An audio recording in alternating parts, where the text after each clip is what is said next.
Let's welcome in now Roger Williams, Texas Congressman, Chair of the House Small Business Committee, also a member of the House Financial Services Committee. Sir, welcome back to National Report.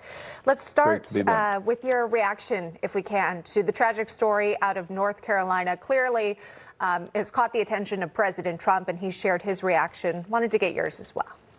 Well, mine's like his. I mean, and everybody else that saw that. I'm just mortified that we have people on our streets right now that are doing this type of thing, and we're right in getting them and putting them out of commission, basically, so this doesn't happen again. But it's horrifying, and it's sad, and it shouldn't happen in America like this.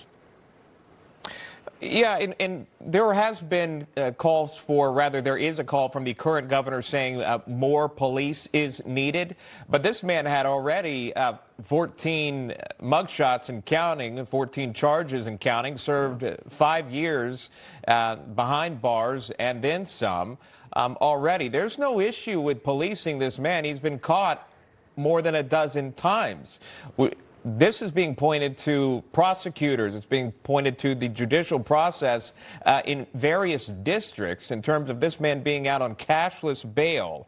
What are your thoughts on that? The governor says more policing is needed. Is it really the police, or is something needed to change within the judicial process? Well, I think it's a combination, but law enforcement, they have to support law enforcement. They don't support law enforcement. You have to have law enforcement going against these bad people. You need all hands on deck to preserve, the great life that we have, and a guy like this shouldn't be out. I mean, you mentioned those times he's been out and had his mug shots. I mean, the prime example of what's out on the streets. I mean, 15 to 20 million people. How many are like him? And I think what the president's doing by sending the National Guard in these larger cities is the right thing to do. It's working. Holman's group is working. We got to take the bad guys off the streets. They need to pay for it. I mean, this is a land of law. We're a civilized nation.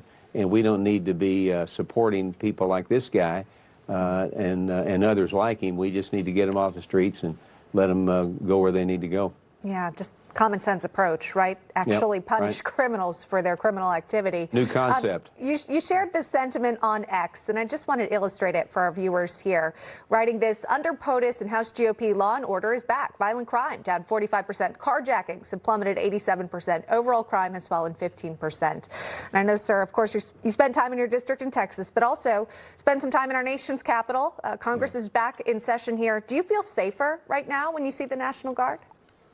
Well, naturally, I didn't ever feel unsafe, to be honest with you, because I live close to the Capitol. But when you see National Guard, you certainly feel safer.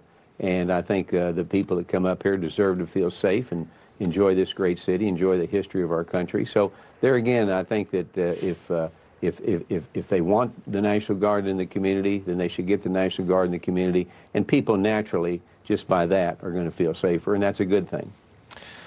I wanted to bring up prayer, if I can. I know it's a hard pivot, but we did see the President of the United States at the Museum of the Bible in the nation's capital yesterday. He's aiming to protect religion in schools. And there is a concerted effort in your home state of Texas to implement and protect prayer in the classroom. So it kind of coincide together. Your AG, Ken Paxton, the Attorney General there, put out a recent statement. He said, quote, in Texas classrooms, we want the Word of God open, the Ten Commandments displayed, and prayers lifted up. I'm not sure if you saw that message from the president as well yesterday, but perhaps your thought on this. There's been a little bit of pushback of separation between church and state, obviously. But Texas, how does Texas feel? How do you view that for your constituents?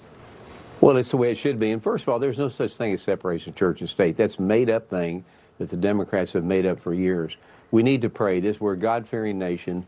We should pray. Up here in Congress, where I chair the Small Business Committee, we're one of the few committees that actually opens up in prayer. Both sides, we alternate, Democrats, Republicans, on who gives the prayer. But we have to pray that we can do as good as we can do. We have to pray for our country. We're the greatest country in the world. And if America is not strong spiritually, the world's going to implode. So he's doing the right thing. When I grew up in elementary school in the 50s and 60s, we all said a prayer. We all talked about our country. We sang God Bless America. We knew the Star-Spangled Banner. We knew the Pledge of Allegiance. We need to get back to that, because that's the basic backbone of what this country is about. I support the president all the way. And, of course, in Texas, we feel that we need to pray and pray for great things, pray for a great state and a great country. All right. Well, we appreciate you joining us here this morning. Texas Congressman Roger Williams, thanks so much, sir.